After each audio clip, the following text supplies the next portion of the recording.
วิทยุสวทเชียงใหม่เชียงรายพะเยาแพร่น่านลำปางลำพูนแม่ฮ่องสอนแม่เสรียงฝางและสวทเพื่อการเรียนรู้และเตือนภัยภาคเหนือพร้อมรับชมทาง Facebook Fanpage ของทุกสถานีสดพร้อมกันทั้งออนแอร์และออนไลน์อู้ข่าวเจ้าเหนืออู้จาประสาคนเมืองเหนือ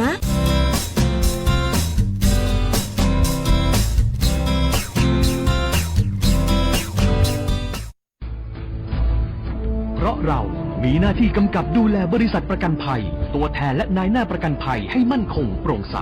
เพราะเรามีหน้าที่ส่งเสริมพัฒนาธุรกิจประกันภัยให้ก้าวหน้าและมีประสิทธิภาพและเพราะเรามีหน้าที่คุ้มครองสิทธิประโยชน์ของผู้เอาประกันภัยและประชาชนเพราะทุกเรื่องการประกันภัยคือหน้าที่รับผิดชอบของเราสำนักงานคณะกรรมการกำกับและส่งเสริมการประกอบธุรกิจประกันภัยคปภ.สายด่วนประกันภัยโทร1186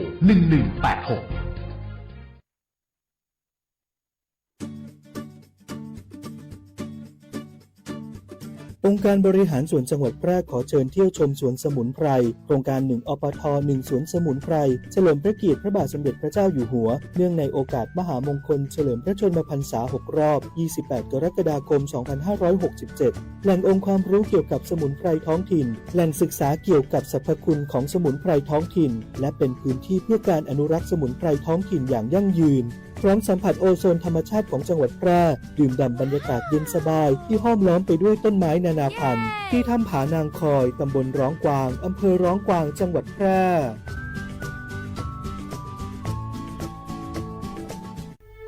พระบาทสมเด็จพระเจ้าอยู่หัวทรงพระกรุณาโปรดเกล้าโปรดกระหม่อมพระราชทานผ้าพระกฐินตามที่กรมประชาสัมพันธ์ขอพระราชทานไปทอดถวายยังวัดพระสิงห์จังหวัดเชียงรายในวันเสาร์ที่ 25 ตุลาคมนี้เวลา 9:30 น.ขอเชิญพุทธศาสนิกชนร่วมงานทอดกฐินพระราชทานและร่วมทำบุญเพื่อถวายเป็นพระราชกุศลได้ที่บัญชีกฐินกรมประชาสัมพันธ์ธนาคารกรุงไทยเลขที่ 068 0060 154คุณกำลังฟัง FM 91 MHz สถานีวิทยุกระจายเสียงแห่งประเทศไทยจังหวัดแพร่ให้ความรู้คู่ความสุขที่นี่สถานีวิทยุกระจายเสียงแห่งประเทศไทยจังหวัดแพร่ส่งกระจายเสียงด้วยระบบ FM สเตอริโอมัลติเพล็กซ์ความถี่91 MHz จากนี้ไปติดตามรับฟังรายการแพร่สารฝันพลังใจโดยเครือข่ายดีเจคน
มาแล้วเจ้าสวัสดีเจ้าคุณผู้ชมคุณผู้ฟังติเคารพฮักแรกที่ถึงทุกท่านนะเจ้ายินดีต้อนรับคุณผู้ฟังเข้าสู่รายการแพร่สารฝันพลังใจนะเจ้าทุกวันเสาร์กับวันอาทิตย์เวลาดี 15 นาฬิกาถึง 16 นาฬิกานะเจ้ารายการแพร่สารฝันพลังใจออกอากาศรับชมรับฟังได้หลากหลายช่องทางนะเจ้าทางคลื่นวิทยุออนแอร์ออนไลน์คลื่น91 เมกะเฮิรตซ์วิทยุสวท8นะเจ้ามีพร้อมทั้งไลน์เฟซบุ๊กตัวนะเจ้าคุณผู้ชมคุณผู้ฟังวันนี้เรามาพบมาปะมาเจอกันตรงกับวันเสาร์ที่ 4 ตุลาคม 2568นะเจ้าตอนนี้คุณผู้ชมคุณผู้ฟังรับชมรับฟังอยู่ตังใดพ่องเจ้าสามารถส่งข้อความทักทายเข้ามาได้นะเจ้าว่าทางบ้านคุณผู้ฟังคืนฟังฮับชัดเจนดีกอ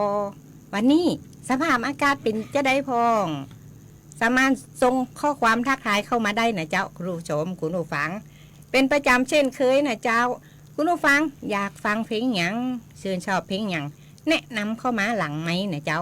054-523-516นะเจ้าวันนี้คุณผู้ฟังอยู่กับจำนงชัยพงษ์พิทักษ์มาพร้อมกับคุณมะยุรีเขียใจนะเจ้าสวัสดีเจ้า เจ้าสวัสดีเจ้า วันนี้ก็มีหลายข่าวเนาะมีข่าวของพัฒนาการสังคมและความมั่นคงของมนุษย์รวมถึงข่าวของอุบัติเหตุโดยนะเจ้าเนาะอุบัติเหตุนี่เขาก็ต้องเอามาอู้ทุกทุกครั้งเนาะที่เขามาจัดรายการกันนี่เนาะแล้วของป้าน้องก็จะมีอย่างแฮมพ่องกับโอ้นะวันนี้ เจ้าเนาะ นะมิทักเป็นรายการของเขาโปรดรอฟังตอนต่อไปเขาจะมีข่าวดีสาระนะลูกมาฝากคุณผู้ชมคุณผู้ฟังนะเนาะเจ้าวันนี้นะกินข้าวตอนกันเสร็จแล้วเนาะเอาก่อมาห้าฟังรับชมฟังเพลงสบายยามบ่ายคลายเครียดกันนี่นะเจ้าคุณผู้ชมคุณผู้ฟังเนาะเขาตอนนี้กำลังออนแอร์กันสดๆเลยนะเจ้าคุณผู้ฟังส่งข้อความทักทายเข้ามานะเจ้าเขาสองคนป้านงกับปาลีก็คิดถึงมิทักแฟนรายการมากๆนะเจ้าวันนี้นะอาทิตย์ก่อนเขาก็ได้แปะเพลงมิทักแฟนรายการไว้นะเจ้ากำเดียวเขาก็จะจัดไปตามคำแนะนำตีว่าขอไว้นะเจ้าคุณผู้ฟังเจ้า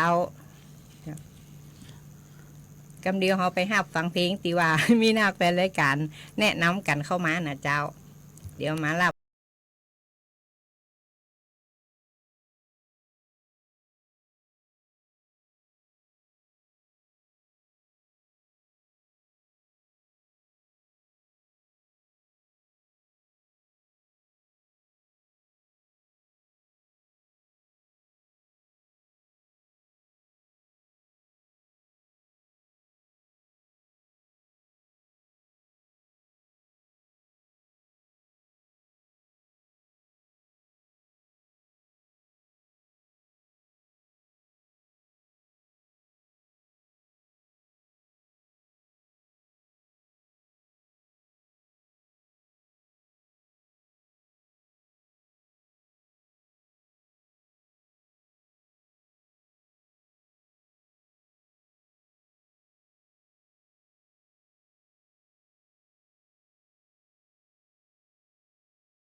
าวสารหน้าหู้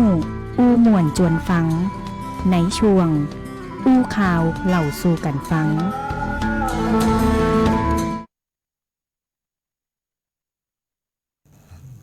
จัดไปตามคำแนะนำแล้วนะเจ้าตีว่าเขาแปะกันไว้อาทิตย์ก่อนน่ะนะเจ้าคุณผู้ชมคุณผู้ฟังเจ้า จากคุณส้มโอเนาะบ้านโตนเปิดขอไว้เนาะติดคอนนะเจ้าเนาะยังป้าอำพันธ์นะป้าอำพันธ์ขอเพลงมาให้ไม่ก็ได้นะเจ้าป้าอำพันธ์เจ้าช่วงแรกนี่เขาก็มาถึงช่วงอู้ข่าวเราสู่กันฟังเขาก็มาอู้ถึงข่าวเรื่องอุบัติเหตุนะเจ้าเนาะอุบัติเหตุนี่เกิดขึ้นได้ทุกวันทุกวินาทีถ้าหากว่าเฮาบ่ระมัดระวังกันนะเจ้าเนาะอุบัติเหตุนี่นะเจ้าเนาะท่านก็ป้องกันได้เนาะป้องกันได้อยู่นะถ้าหากว่าท่านจะออกบ้านท่านก็เตรียมความพร้อมของรถของคนเหียเนาะรถอย่างเจ้าโอ้ทุกวันน่ะทุกครั้งที่เจ้ามาเจ้าก็โอ้เจี๊ยเนาะว่ารถเนี่ยเขาต้องเตรียมความพร้อมมาย้ำเนาะเขาก็มาย้ำกันอยู่ทุกครั้งที่มาจัดรายการนะจ๊ะเนาะก็คือเตรียมความพร้อมของรถขึ้นหนังรถปุ๊บท่านก็เปิดดูฝากระโปรงหม้อน้ำว่าหม้อน้ำมันแห้งก่อนะแบตมันเป็นจะได้แบตมันน้ำกันมันดีอยู่ก่อมดอยู่ก่อนะเจ้าเนาะท่านก็เช็คพอเยอะนะปัดน้ำฝนนะเจ้าเนาะน้ำมันเครื่องนะเจ้าเนาะรวมถึงยางนะยางหลมรถของเขาเนี่ยมันดีก่อนะเจ้านะถ้าหากว่ามันพร้อมหมดแล้วท่านก็ขับรถด้วยความระมัดระวังนะเจ้าเนาะถ้าหากว่าช่วงเนี้ยมันเป็นช่วงฤดูฝนถ้าหากว่าตรงไหนเนี่ยมันมีน้ำขังท่านก็บดีขับลงไปบางครั้งเนี่ยหลุมนั่นอาจจะลึกก็ได้นะเจ้าเนาะเพราะว่าเฮาบ่ได้ระมัดระวังว่าหลุมเนี่ยมันเป็นจะได้นะเจ้าเนาะเพราะว่าเฮาบ่ได้บางครั้งเนี่ยถึงแม้ว่าเฮาจะเตียวตึงวันก็ตามทีแต่บางครั้งบางทีน่ะการบดหรือเสียดสีของรถของอย่างไปนี่นะมันก็จะเนี่ยฮือโมงเนี่ยมันลึกนะ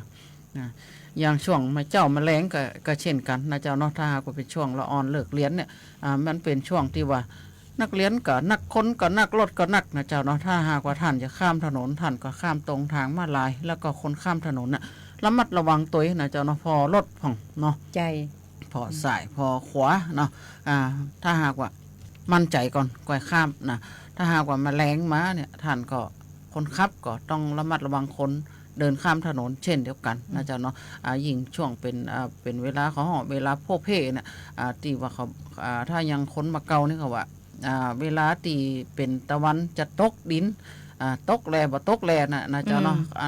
เขาห้องว่าคนเฒ่ามาเก่าเนาะตาส่อมไก่นะบางคนก็พอจะหันตังเลยนะเจ้าเนาะถ้าหากว่าท่านมีลักษณะเจียท่านก็บ่ควรจะขับเด้อนะเจ้าเนาะถ้าหากว่าบ่จำเป็นถ้าหากว่าจะจำเป็นจะขับนะเจ้าเนาะท่านต้องมีความมั่นใจก่อนนะเจ้าเนาะตีแน่ๆนะเจ้าเนาะคนขับเนี่ยก็ต้องพร้อมนะเจ้าเนาะกลางคืนก็รับฮืออิ่มรับฮือเต็มอิ่มเลยท่านบอดีไปกินยาแก้แพ้นะเจ้าเนาะวันผูกท่านจะขับรถท่านบอดีกินยาแก้แพ้นะเจ้าเนาะใจแล้วแล้วก็ท่านก็ก่อนจะขึ้นหนังก่อนจะขึ้นสตาร์ทนะเจ้าเนาะท่านก็ขาดเข็มขัดนิรภัยทั้งคนขับและคนโดยสารยังรถมอเตอร์ไซค์ก็ใส่หมวกกันน็อกทั้งคนขับคนซ้อนตีแน่ๆก็คือเช็ควันหมดอายุของพรบนะเจ้าเนาะเฮาท่องกำตีว่าหลวงพ่อเปิ้นบอกไว้เนาะเมาอย่าขับหลับอย่าไปไม่มั่นใจอย่าแซงอีเนาะเราท่องไว้นี่มันก็จะบ่เกิดอุบัติเหตุนะเจ้าคุณผู้ชมคุณผู้ฟังเจ้าวันนี้เขาก็จะนำข่าวของผู้สนับสนุนรายการแพร่สานฝันพลังใจจากกองทุนพัฒนาส่งเสริมคุณภาพชีวิตคนพิการจังหวัดแปรที่เปิ้นได้ทำภารกิจปฏิบัติงานกันมาตลอดนะเจ้าเขาก็จะอนุญาตขอนำยิบยกมาสัก 2-3 อย่างเนาะก็ที่เป็นประโยชน์ต่อเฉพาะผู้สูงอายุคนพิการและคุณผู้ฟังทุกท่านนะเจ้าพอหมอแปรมอบบ้านผู้สูงอายุและคนพิการที่ได้รับการปรับปรุงสภาพแวดล้อมที่อยู่อาศัยประจำปีงบประมาณ 2568 วันที่ 30 กันยายน 2568 นางสาวโสภิน สุวรรณหงษ์พัฒนาสังคมและความมั่นคงของมนุษย์จังหวัดแปรมอบหมายให้เจ้าหน้าที่สำนักงานพัฒนาสังคมมอบบ้าน ผู้สูงอายุและคนพิการที่ได้รับการปรับปรุงซ่อมแซมที่อยู่อาศัยตามโครงการปรับสภาพแวดล้อมและสิ่งอำนวยความสะดวกสำหรับผู้สูงอายุและคนพิการประจำปีงบประมาณ 2568 จำนวน 12 หลังในพื้นที่อำเภอเมืองแปร่จังหวัดแปร่นะเจ้าและนี่ก็คือภารกิจของพม.นะเจ้าคุณมายุรีเจ้า เจ้าเนาะถ้าหากว่าผู้สูงอายุหรือว่าผู้พิการถ้าหากว่าท่านมีอาชีพอยู่แล้วท่านต้องการเงินไปลงทุนนะเจ้าเนาะท่านก็โทรไปหาเปิ้นได้นะที่พัฒนาการสังคมและความมั่นคงของมนุษย์เพื่อไปขอกู้ยืมมาลงทุนแล้วก็ขยายกิจการนะเบอร์โทรป่ะเนาะเจ้าป้าหนง054511572นะเจ้าคุณผู้ชมคุณผู้ฟังก็โทรไปสอบถามได้เลยนะเจ้าเนาะเจ้านั่นน่ะเนี่ยถ้าหากว่าท่านใดนะเจ้าเนาะต้องการจะกู้เงินหรือว่ามีอาชีพอยู่แล้วเนาะท่านจะกล้าจะขายเนี่ยท่านมีกิจการของท่านอยู่แล้วเนี่ยท่านจะกู้มาเนาะกู้มาสื่อสื่อให้หรืออย่างเช่นท่านไปขายขนมเส้นเนาะท่านจะขยายกิจการเนี่ยเงินบ่ปอสื่อถ้วยสื่อจอนบ่ปอมุ้งหลังคาอย่างเนาะท่านก็สามารถไปกู้เนาะแล้วก็ท่านก็เอามาลงทุนได้นะเจ้าเนาะเมื่อวันที่3 ตุลาคม 2568นายอัครพรหมเผ่ารัฐมนตรีว่าการกระทรวงพัฒนาสังคมและความมั่นคงของมนุษย์มอบนโยบายรัฐมนตรีว่าการกระทรวงพัฒนาสังคมและความมั่นคงของมนุษย์ประจำปีงบประมาณ 2569 โดยมีนายกันตพลรังสีสว่างปลัดกระทรวงพัฒนาสังคมและความมั่นคงของมนุษย์พร้อมคณะผู้บริหารหัวหน้าหน่วยงานและเจ้าหน้าที่กระทรวงพม.ทั้งส่วนกลางและภูมิภาคทั่วประเทศ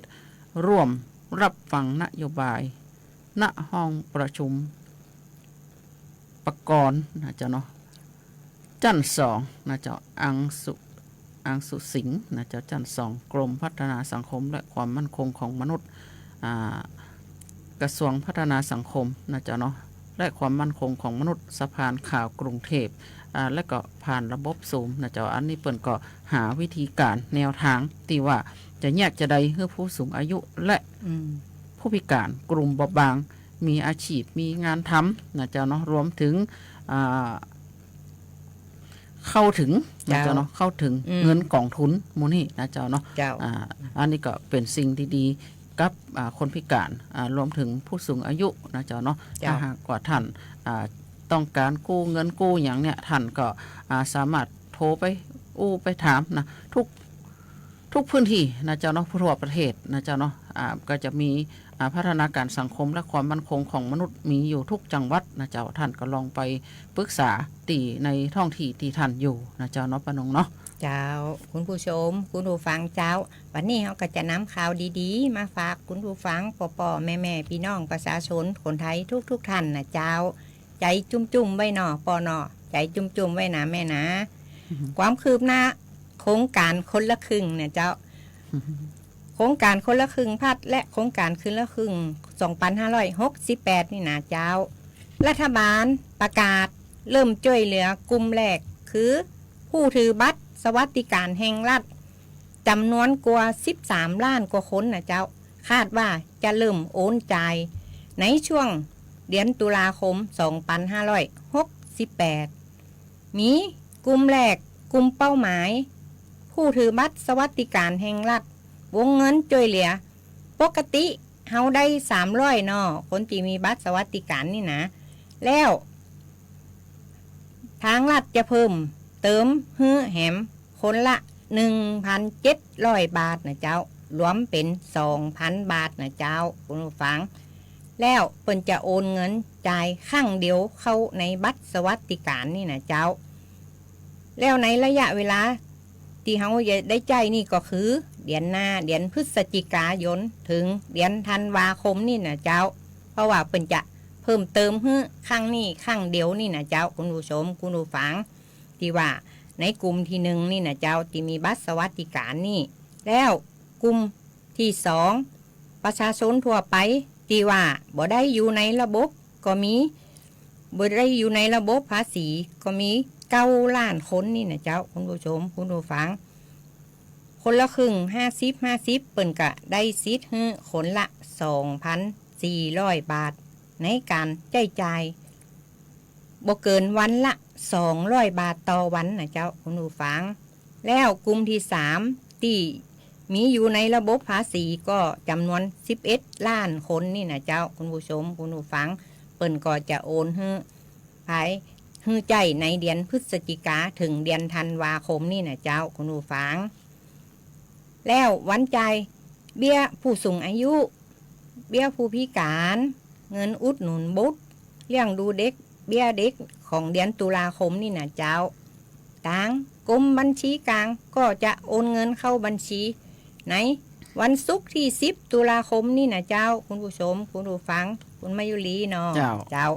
ไทยจุ่มๆไว้เนาะเดี๋ยวกระไดแล้วนะเจ้าคุณผู้ฟังนายกอนุทินชาญวีรกุลนี่นะเจ้าเนาะไปเบรกฟังเพลงกันสักกำก่อนกันเจ้าคุณผู้ฟังอยากฟังเพลงอย่างชื่นชอบเพลงอย่างก็แนะนำเข้ามาได้นะเจ้า0545235516เจ้า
องค์การบริหารส่วนจังหวัดแพร่เชิญชวนประชาชนดูแลฟื้นฟูบ้านเรือนหลังน้ำท่วมด้วยการลื้อล่างหลังน้ำลดเนี่ยจะได้ท่องถุงดำใจสำรับรวบรวมเศษขยะถุงบรรจุสิ่งปฏิกูลพลาสติกติบรรจุสิ่งปฏิกูลจากการขับถ่ายในช่วงน้ำท่วมสารส้มคลอรีนน้ำใจปรับปรุงคุณภาพน้ำในเบื้องต้นน้ำยาฆ่าเชื้อใจทำความสะอาดฆ่าเชื้อโรคภายในบ้านหน้ากากอนามัยใจป้องกันฝุ่นกลิ่นในคณะทำความสะอาดบ้านและบ่ดีลืมสำรวจระบบน้ำประปาหากชำรุดเพื่อปรับปรุงซ่อมแซมอยากให้เจ้าแปรมีสุขภาพดีไปด้วยกันด้วยฮักและห่วงใยจากองค์การบริหารส่วนจังหวัดแปร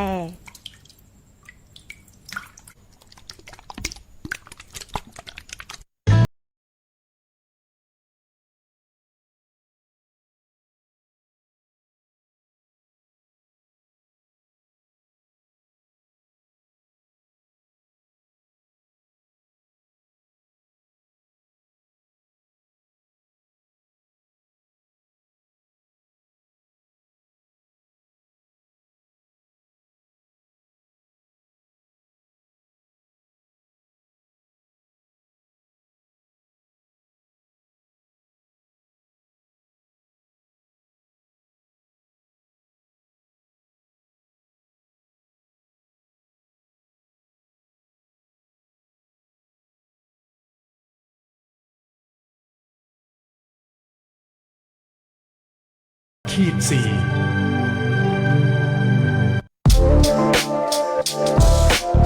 คุณกำลังฟังสวทแพร่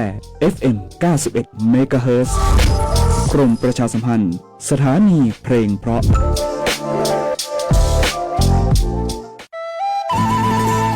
อู้กันสบายๆได้ประเด็นในช่วงอู้ง่ายฝังมวล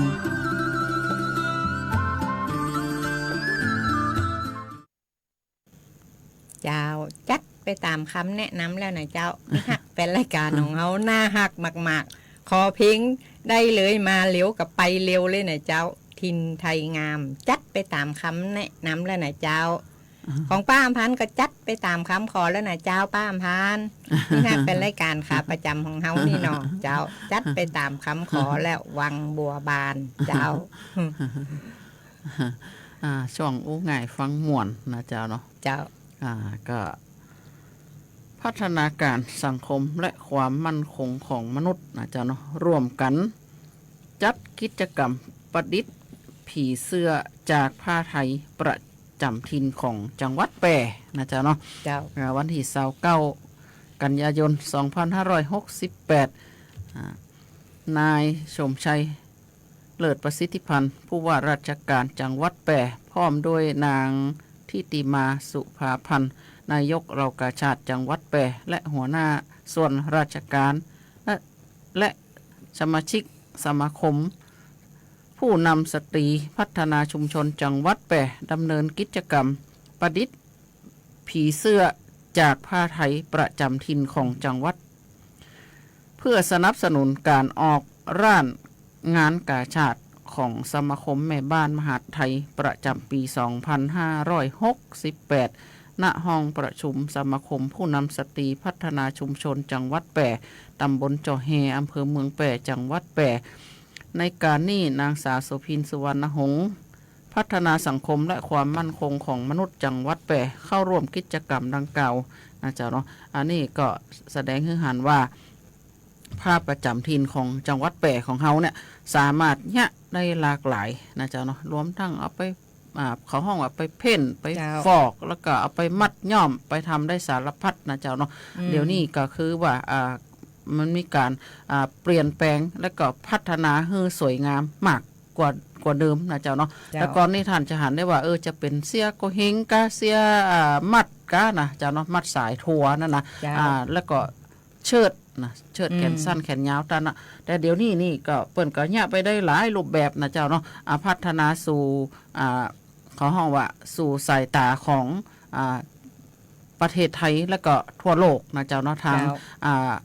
จังหวัดแปรเฮาเปิ่นก็พร้อมที่จะพัฒนา ผ้าไทยของเฮาหรือว่าผ้าประจำถิ่นของจังหวัดแปรของเฮาเนี่ย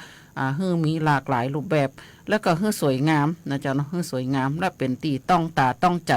แล้วก็เป็นการพัฒนาเขาห้องว่าระบบเศรษฐกิจนะเจ้าเนาะฮือมันดีขึ้นกว่าเดิมนะเจ้าเนาะหันได้ว่าเดี๋ยวเนี้ยนะผ้าหมอหอมเลยผ้าเมืองขาห้องผ้าติ่นจกเมืองร้องเลยเนาะงามนะเจ้าเนาะงามขนาดนักนะเจ้าเนาะแล้วก็สร้างมูลค่าเพิ่มฮือนะเจ้าเนาะสร้างมูลค่าเพิ่มฮือเสื้อผ้านะเจ้าเนาะของจังหวัดแปรของเฮานะเจ้าเนาะถ้าหากว่าท่านใดที่ว่าอยู่ต่างจังหวัดนะเจ้าเนาะท่านใครหันนะเจ้าเนาะหรือว่าอยากจะซื้อไปเป็นของฝากนะเจ้าเนาะท่านสามารถมาซื้อได้นะเจ้าเนาะที่ว่าเขาห้องว่าถ้าเป็นผ้าติดจกเนี่ยไปเมืองรองเนาะแต่ถ้าหากว่าเป็นผ้าเสื้อมะฮอมตุ้งฮงนี่เนาะบอกไก่นะบอกไก่ออกจากตัวเมืองเฮาบอกกี่กิโลนะเจ้าเนาะประมาณ4โลหรือประมาณ5โลนะประมาณนั้นนะเจ้าเนาะสวยงามสวยสดงดงามนะไข่เอาไปหนุ่งก็งามนะเจ้าเนาะเอาไปจ่ายไปหนุ่งก็รอไม่ยิงเอาไปหนุ่งก็งามนะเจ้าเนาะนี่เข้าได้กับทุกเพศทุกใบเหมือนเพลงเพิ่นว่านะเพลงอันอย่างก็อ้อห้อมใส่ตามสบายนะเพิ่นว่าเจ้าก็จำเพลงมันบ่ได้เนาะใส่ตามสบายนะใส่แล้วสมชายจังนะเนี่ยใส่แล้วรอใส่แล้วสวยนะเจ้าเนาะเพลงนี่มันม่วนกันนะถ้าหากว่าวันใดถ้าโค่นปะก็อย่ามาร้องให้ฟังนะเจ้าเนาะเพลงนี่ม่วนแล้วก็ปึงกับผ้ามะฮอมของจังหวัดแปรของเฮาตัวนะเจ้าเนาะป้าน้องมีข้าวอย่างบอกหน่อยฮะเจ้าคุณผู้ชมคุณผู้ฟังเจ้าวันนี้ก็ตรงกับวันเสาร์ที่4ตุลาคม2568นะเจ้าวันพุธวันหือที่5ที่6ที่7ก็จะเป็นวันออกพรรษาแล้วนะเจ้าคุณผู้ฟังเจ้าพอออกพรรษาแล้วต่อไปก็จะมีงานบุญกินบุญตานเยอะแยะมากมายเลยนะเจ้าคุณผู้ชมคุณผู้ฟังงานกฐินกินสลากหลวงเมียงแปรบ้านเฮาใกล้เข้ามาแล้วนะเจ้าเตรียมตัวกันนะเจ้าท่านผู้ว่าราชการจังหวัดแปรเชิญชวนเที่ยวงานบุญใหญ่กินสลากหลวงเมียงแปรในวันที่15ตุลาคม2568นายสมชัยเลิศประสิทธิพันธ์ผู้ว่าราชการจังหวัดแปรเชิญชวนมาเที่ยวงานบุญใหญ่ของจังหวัดแปรงานประเพณีกินสลากหลวงเมืองแปรในวันพุธที่15ตุลาคมเริ่มตั้งแต่เวลา9 นาฬิกานะเจ้าณวัดพระบาทมิ่งเมืองวรวิหารอำเภอเมืองแปรจังหวัดแปรชมขบวนแห่นำโดย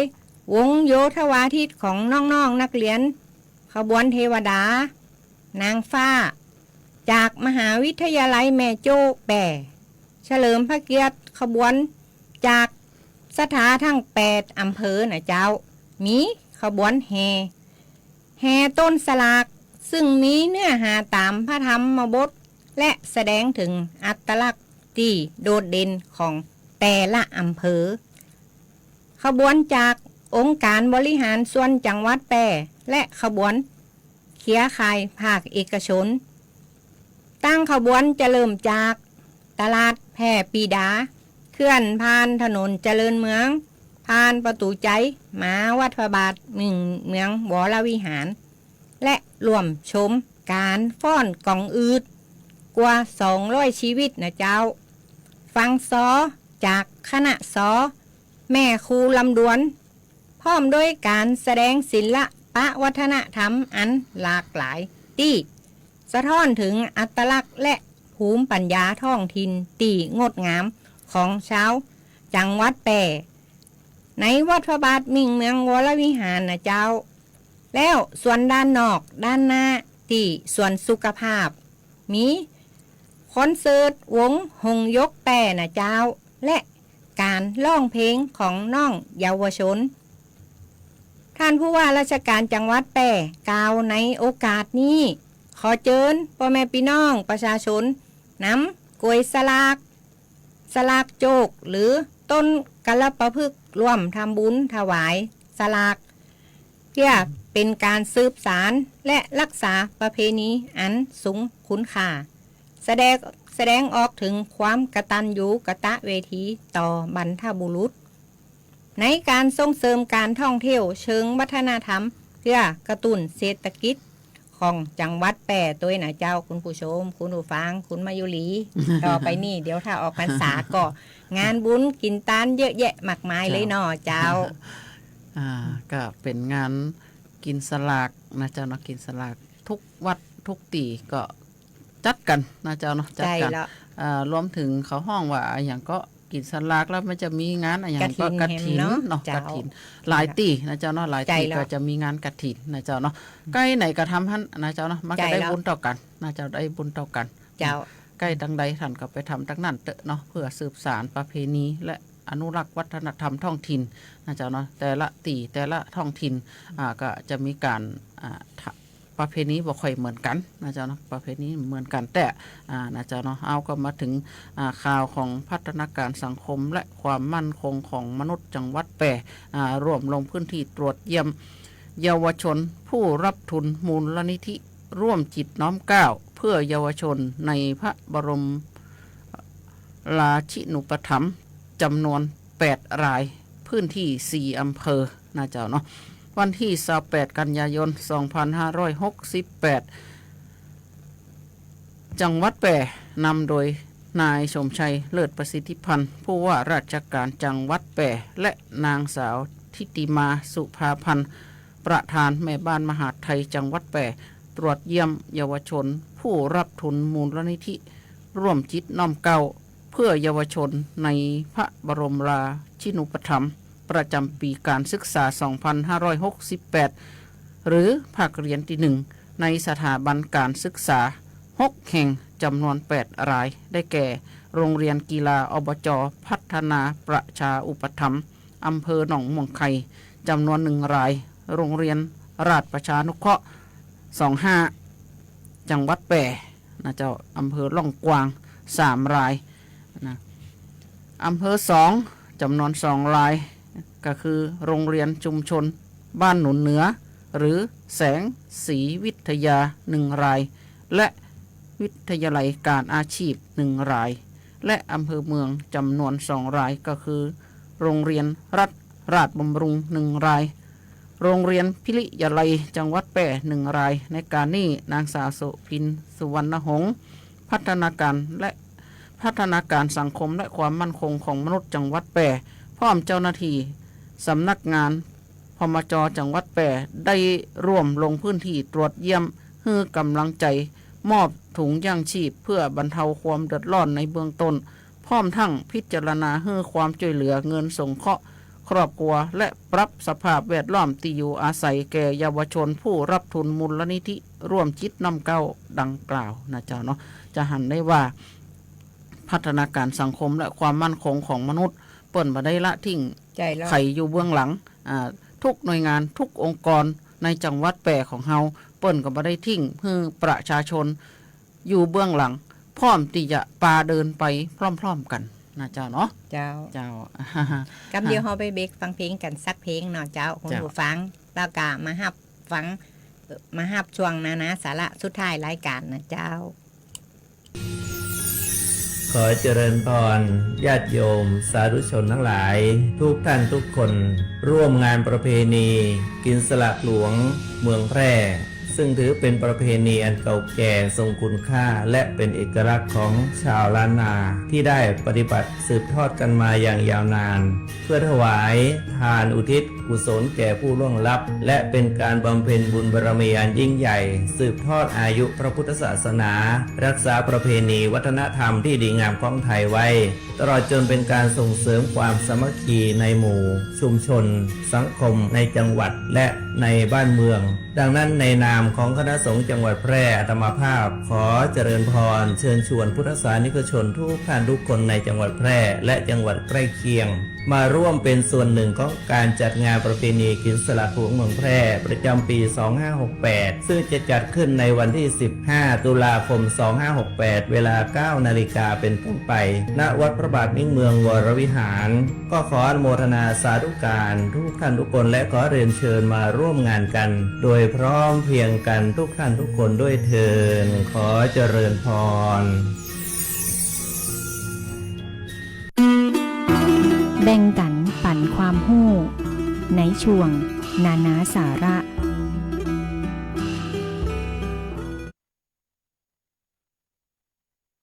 เจ้าเฮาก็กลับเข้ามาสู่ช่วงสุดท้ายรายการนะสาระนะเจ้ารายการแพร่สานพันธุ์พลังใจขอขอบพระคุณผู้อำนวยการสถานีวิทยุสวท8ท่านผอ.โชคชัชการราชภูพร้อมกับเจ้าหน้าที่ตีเปิ่นอำนวยความสะดวกให้กับรายการแพร่สานพันธุ์พลังใจกราบขอบพระคุณเป็นอย่างสูงนะเจ้าคุณผู้ชมคุณผู้ฟังมาแวะทักทายสวัสดีทักทายมิทักแฟนรายการตั้งหน้าวิทยุนะเจ้าคุณมายุรีเจ้าทักทายทั้ง8อำเภอเลยนะเจ้าเนาะแล้วก็ทางเพจ Facebook นะเจ้าสวัสดีเจ้าคุณป้าอำพันธ์บ้านนาหลวงนะเจ้าสวัสดีเจ้าคุณปวีนาสวัสดีเจ้าคุณพี่สุภาพรโสภารัตนากุลสวัสดีเจ้าคุณยายไมตรีสนันเมืองนะสวัสดีเจ้าคุณอันนี้พระขัตติยะนะเจ้าเนาะขอขอบพระคุณจ้านักจัดหลายตีท่านเข้ามารับชมรับฟังนะเจ้าสวัสดีเจ้าคุณยุพาอันนี้ฟังมาจากปูนนะเจ้าเนาะอำเภอแม่จันทร์พ่อเด้อสวัสดีเจ้าคุณอุดรฤทธิชัยสวัสดีเจ้าคุณป้าอัมพันธ์สวัสดีเจ้าคุณพี่สุรีรัตน์สวัสดีเจ้าคุณพัฒนาโพธิมูลนะเจ้าเนาะสวัสดีเจ้าคุณยานิสาโลกคำลือนะเจ้าสวัสดีเจ้าคุณการจนานะเจ้าเนาะสวัสดีเจ้าคุณสมจิตนะเจ้าเนาะคุณสมจิตขอบคุณจัดนักจัดหลายเด้อคุณยายไมตรีเปิ้นมอบกันตูนมาแบบรัวๆเลยนะเจ้านะ ขอบคุณจัดนักจัดหลายนะเจ้าเนาะคุณสมจิตเปิ้นก็เริ่มเข้ามาฟังใหม่นะเจ้าเนาะมาถึงช่วงนานาสาระของเฮานะเจ้าเนาะถ้าหากว่าไข่มีอาการจี้นะเจ้าเนาะอ่อนเพลียหรือว่าสมมาตเขาห้องว่าอ้วกออกมาแบบสีเขียวนะอ๋อเลยนะอันนี้เขาห้องว่าโพแทสเซียมต่ำโพแทสเซียมเนี่ยท่านบอดี้เฮอต่ำเกินนะท่านใดเนี่ยตีท่านยังบอกมีอาการจี้เตือนเนี่ยกินกล้วยนะเจ้าเนาะนักที่สุดคือกล้วยอ่องเนี่ยนะโพแทสเซียมจะอยู่ในโพแทสเซียมอยู่ในกล้วยอ่องเนี่ยนักขนาดเลยหรือว่าอะโวคาโดนะเจ้าเนาะท่านพยายามกินผลไม้หลากไม้2อย่างนี่เยอะๆนะเจ้าเนาะอันนี้ก็เป็นเขาห้องว่าสมุนไพรใกล้บ้านเฮาในครัวเรือนเฮาสมัยยิ่งช่วงเนี้ยนะช่วงเนี้ยกล้วยราคาถูกเนาะหวีละ10 บาทเนี่ยนะตั้งได้มันก็ออกถ้าเป็นช่วงหน้าแล้งอ่ะมันจะแปลงนะเจ้าเนาะเจ้าเฮาก็มาถึงช่วงท้ายรายการของเฮาแล้วเนาะคุณป้าจำนงเนาะเจ้า เอามาถึงช่วงสุดท้ายของรายการนะเจ้าคุณผู้ชมคุณผู้ฟังขอบพระคุณทุกท่านนะเจ้า อาทิตย์หน้าเฮาก็จะนำรายการแพร่สานพันธุ์พลังใจหมุนเวียนสลับซับเปลี่ยนกันไปนะเจ้าคุณผู้ฟังโดยมี2 หนุ่ม4 สาวก็จะนำข่าวสารสาระน่ารู้มาฝากคุณผู้ชมคุณผู้ฟังนะเจ้าวันนี้เขาก็จะมอบเพลงสุดท้ายให้มิตรฮักแฟนรายการนะเจ้าก็ขอให้พ่อแม่พี่น้องคุณผู้ชมคุณผู้ฟังรักษาดูแลสุขภาพให้แข็งแรงนะเจ้าเพราะว่าช่วงนี้เป็นปลายฝนต้นหนาวนะเจ้าคุณผู้ฟังอากาศมันจะเปลี่ยนเป็นฤดูหนาวแล้วเนาะเจ้าขอให้รักษาสุขภาพเมื่อร่างกายแข็งแรงมีเงินกินเงินใจเฮงๆรวยๆกันทุกท่านนะเจ้าวันนี้เฮา2 คนข้าเจ้าจำนงใจพงพิทักษ์เจ้าข้าเจ้ามายุรีกระใจต้องขอลาคุณผู้ฟังไปก่อนนะเจ้าสวัสดีเจ้า